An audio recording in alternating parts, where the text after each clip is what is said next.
Buenos días, dando continuidad al seminario de investigación 1, vamos a presentar el tema correspondiente a hoy, referente al método hipotético deductivo. La capacidad de lograr comparar los métodos generales del método científico. Y para empezar vamos a referirnos a los procesos cognitivos. ¿Qué son los procesos cognitivos? Son procesos mentales que nos permiten conocer la realidad interna o externa de la persona. Estos a su vez se subdividen en simples y complejos. Tenemos entre los procesos cognitivos simples los procesos sensoriales como la atención, la sensación, la percepción, y los procesos cognitivos representativos como son la memoria y la imaginación. En los procesos cognitivos complejos tenemos los procesos racionales, que así se denominan al pensamiento, la creatividad, el lenguaje y la inteligencia.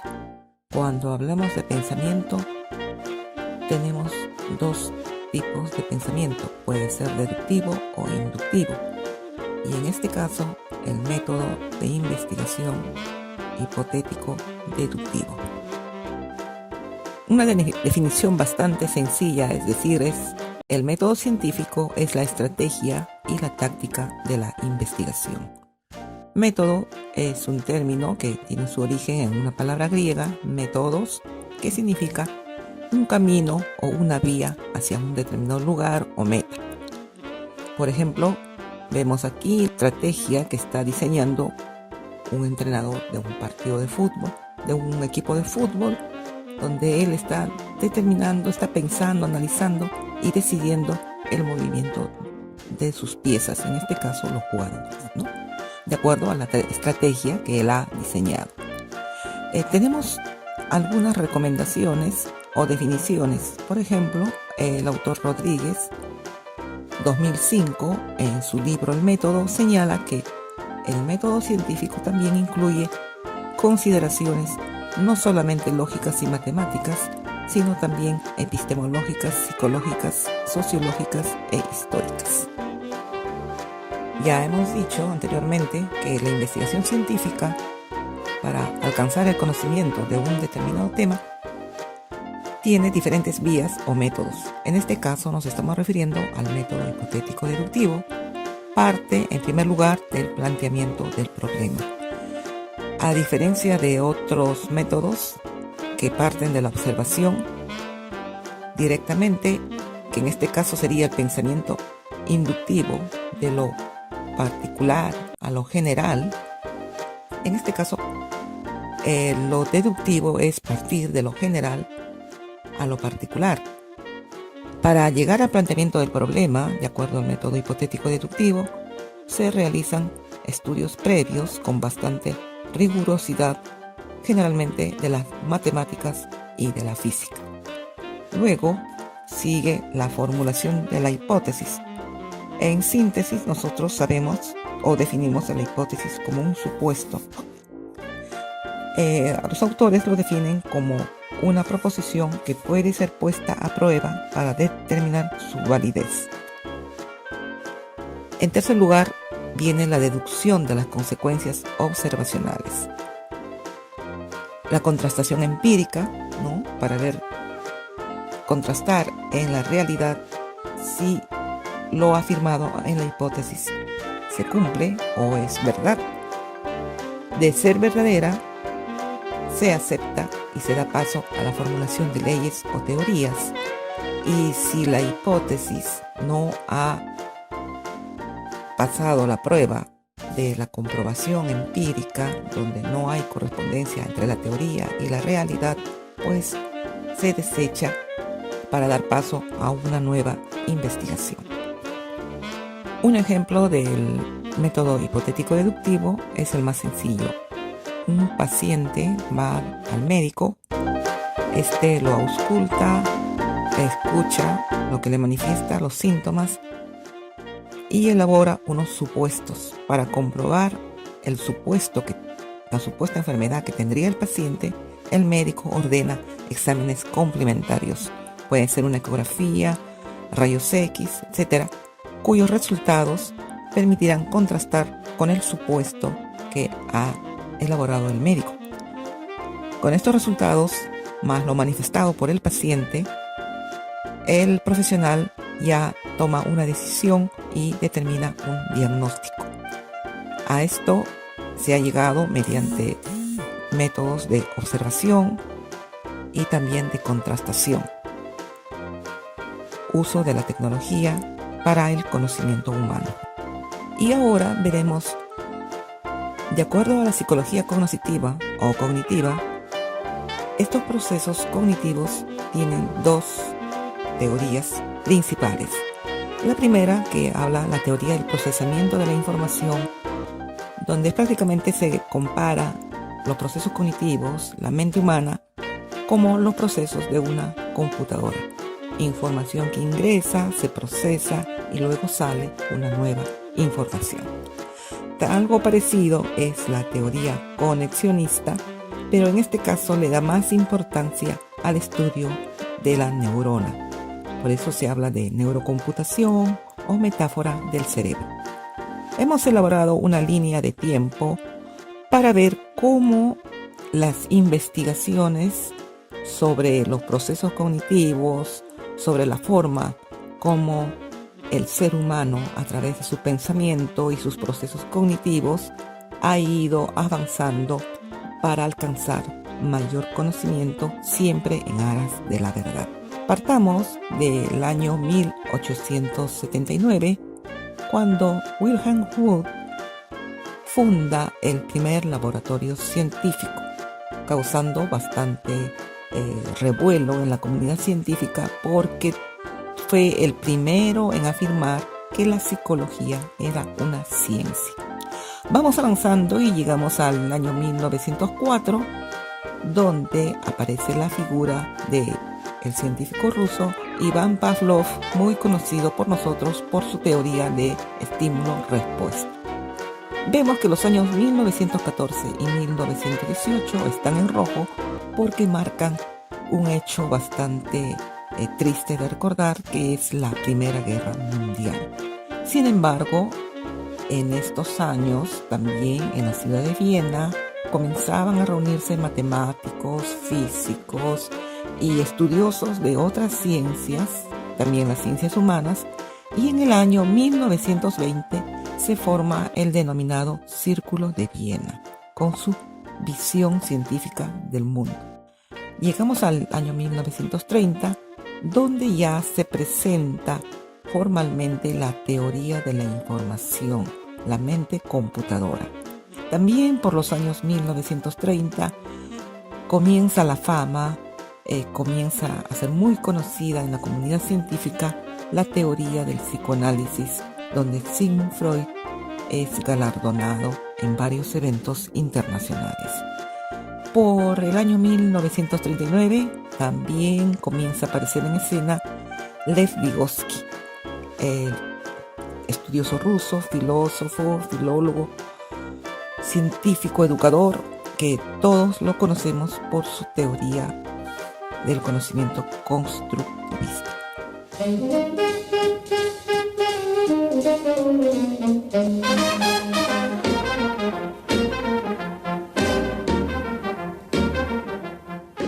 Llegan los años 1939 a 1945 y la humanidad se embarca en otro hecho bastante lamentable, que es la Segunda Guerra Mundial. Sin embargo, unos años antes ya el científico alemán Karl Popper había dado a conocer su teoría de la lógica de la investigación científica a través de un libro que lleva el mismo nombre.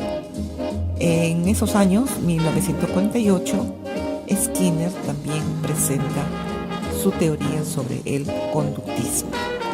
En 1949, Donald Holding aporta conocimientos sobre el estudio del cerebro y la psicología.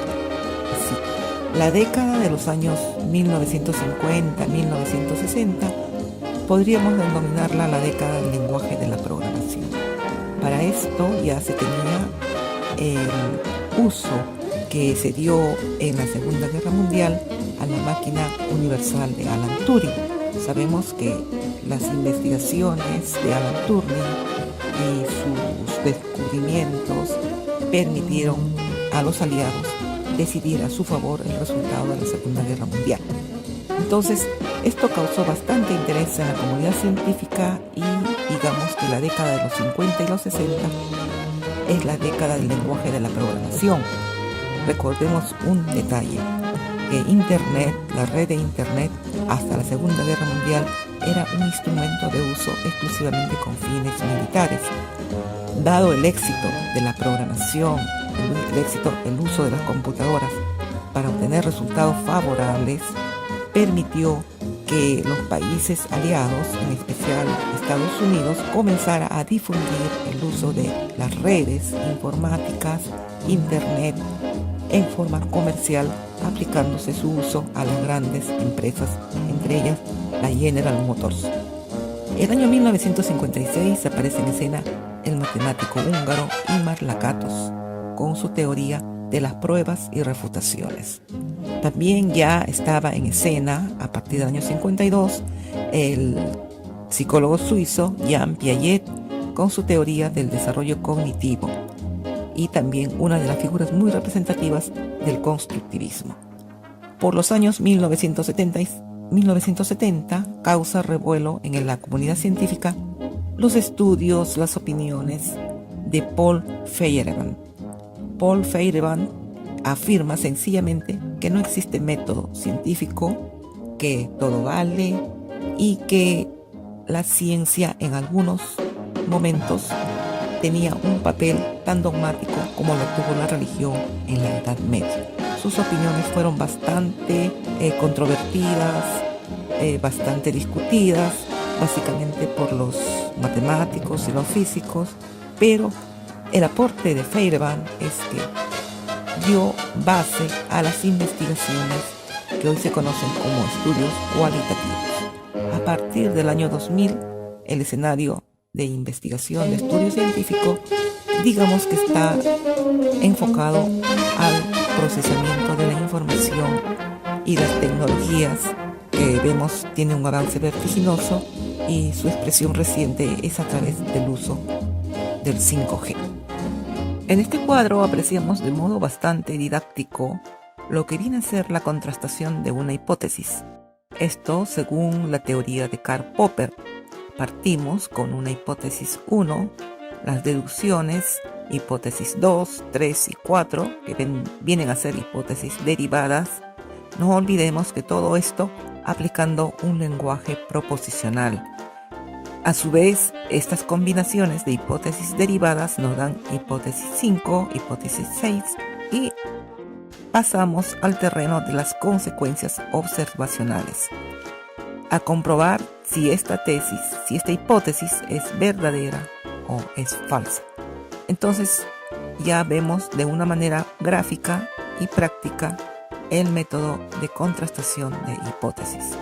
Pero para complementar esta teoría, tenemos que entender el aporte de Karl Popper con su denominada teoría de los tres mundos. ¿Cómo concebía Karl Popper el conocimiento?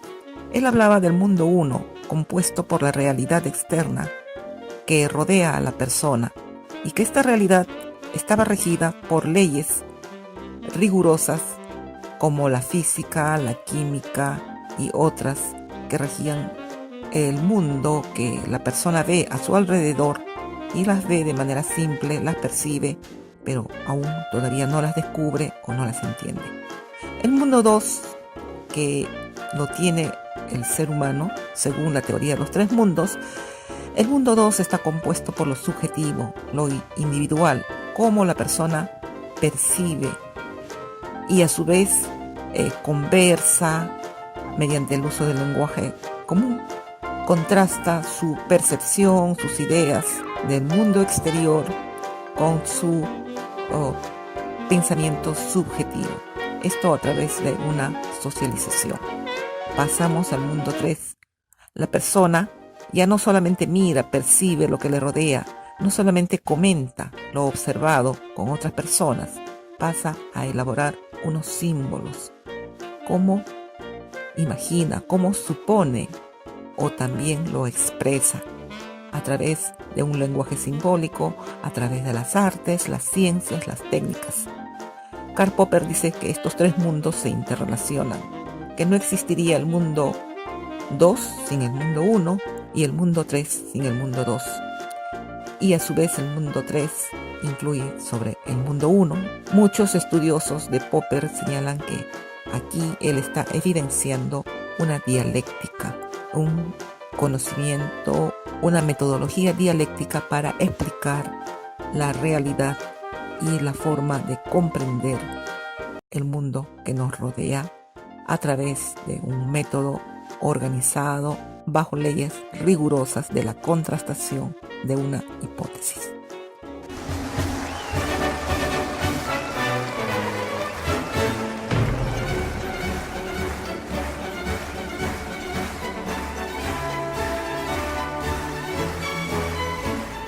Para entender mejor los alcances del denominado método hipotético-deductivo y su aporte al conocimiento científico en aras de la verdad, tenemos que hacer un repaso al Círculo de Viena y su concepción científica del mundo.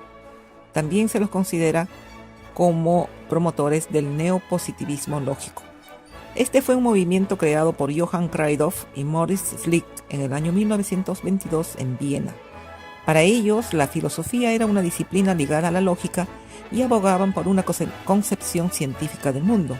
Autores del positivismo lógico, llamado también neopositivismo o empirismo lógico.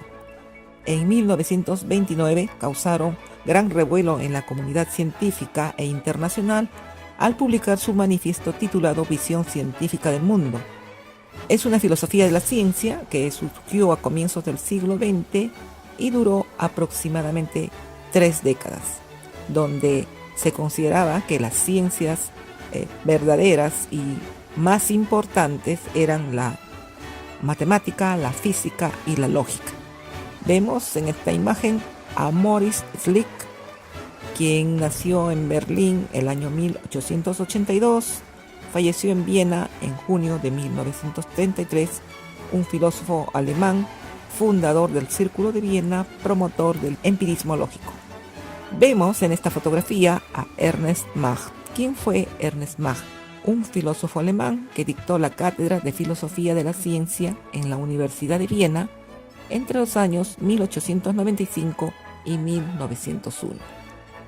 Se le considera el precursor de las ideas de Albert Einstein y también el precursor del movimiento que dio origen al denominado Círculo de Viena.